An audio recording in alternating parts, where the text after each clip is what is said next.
The term Muslim Brotherhood is an umbrella term for a variety of movements. In the case of Egypt, a very heterogeneous group, largely secular, which has eschewed violence and has decried Al-Qaeda as a perversion of Islam. All things considered, my guess is Director of National Intelligence Director James Clapper wish he could take that back, because those words were barely out of his mouth.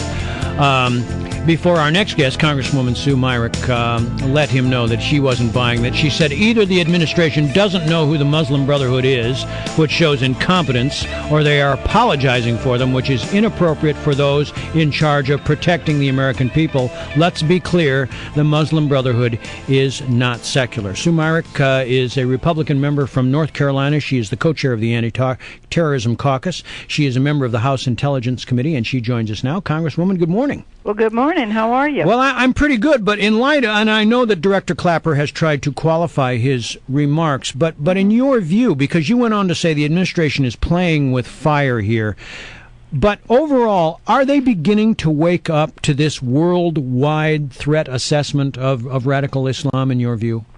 I really believe they are. You know, we have a long way to go. Homeland Security doesn't get it at all, but the FBI director, in fact, in the hearing, he contradicted Director Clapper relative to the Muslim Brotherhood, and Director Clapper and I have had a conversation, and he has made it very clear to me that he does get it.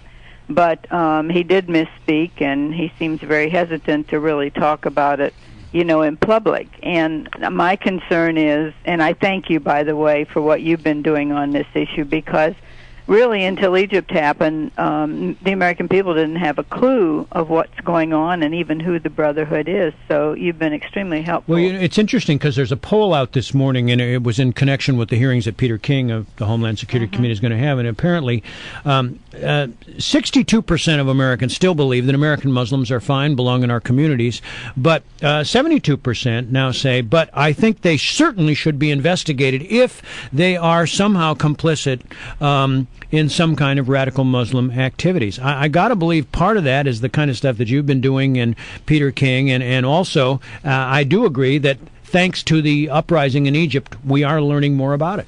No, there's no question about that. The American people just need to be aware. You know, the majority of the Muslim population in this country is very much a part of America and the American fabric, and they don't condone the violence. One of the things that really has seemed to upset people, though, is they don't speak out loudly to say it.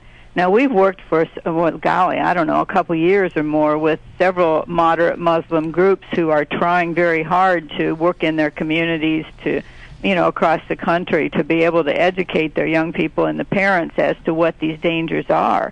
You know, it's just really gotten to a point where it's this undertone that's been going on for years in our country is something now people are starting to wake up and say, hey, wait a minute, maybe there is something to this. So with the radicalization of our young people, it's very scary to me. I mean, it just keeps continuing and growing.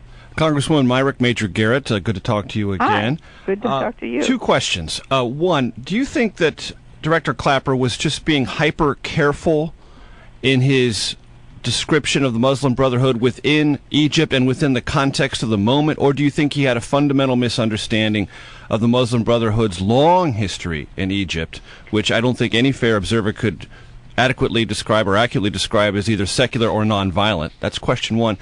Question two, which is on a completely different front, talking about Muslims in America.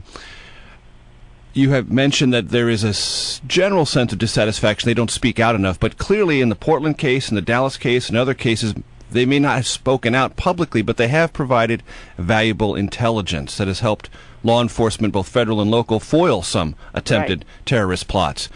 Is that something that you believe will continue even as the learning curve rises in America and there's more curiosity and hearings and other investigation into other aspects of Islam in America that are far more violent? I think it will continue simply because, again, as I said, there are a lot of Muslims who are true Americans, and they came here because they want to live in America and be American, and they're going to speak out. They'll continue to speak out on working with law enforcement on these issues. I don't see that as a problem, Major. when you talk about Clapper, he was being very careful, politically correct. And that's what drives me crazy, because the administration has been politically correct on everything. We can't even talk about terrorists. We talk about violent extremists, and we can't talk about jihad, even though those are the words that they use themselves. So it's very, you have to go back and look. And when you talk about the Brotherhood, they, on their American language website, they make no bones about what their goals are. Their bylaws say Muslim Brotherhood is an international Muslim body which seeks to establish Allah's law in the land by achieving the spiritual goals of Islam. Its founding motto: Allah is our objective, the Quran's our law, the Prophet's our leader, jihad is our way, and death for the sake of Allah is the highest of our aspirations. That sounds pretty clear to me, Congresswoman, but I want to go back to something you said at the beginning of this interview. You say Homeland Security still doesn't get it. The last time we talked, you were trying to get Janet Napolitano to answer letters about whether or not Hezbollah was in collusion with Venezuelan elements and Mexican drug cartels and infiltrating the United States. There's a report this morning from GAO that says only about 15% of our border is secure and only 44% is protected. Has Homeland Security responded yet? Of course not. Homeland Security doesn't respond. Well, why not? I think it really disturbs me, because a lot of us are starting to think that the Homeland Security, when we did that after 9/11, we had a lot of doubts, but we felt like, well, it's the only way we can get the intelligence communities to work together is to put it all together in one place. But I'm telling you, it's a joke. They just don't do their job, and I don't care what the issue is. It's really hard, whether you're talking about the border, or about immigration, about what's going on in this country. We get stonewalled all the time whenever we ask anything. So, I'm really delighted that the Homeland Security Committee here in the Congress is going to start to have more hearings on all of these issues, TSA, all of it, because it's like this big bureaucracy that hasn't gotten their act together. Is that the next dimension of this debate, Congresswoman, the oversight process and the power of the gavel, the power of the hearing, and the power of witnesses coming in and having to explain what's actually going on day to day? Well, that's what we intend to do. I mean, the whole point of our responsibility is oversight of the agencies, and we haven't done a very good job of it. I mean, Republicans and Democrats alike, we just haven't done it. So we've got a commitment that we're going to start to put everything on the table and hopefully work together. We want to work together bipartisanly. This isn't any kind of a the old term of a witch hunt where you're going after people. That's not the idea at all. We want to get to the bottom of what our problems are with, of course, financially, and then what our problems are with the terrorism issues. Our national security is our number one mission. And so, what's happening in the Mideast is I believe, going to continue. I mean, we're seeing it in other countries, which is an obvious thing.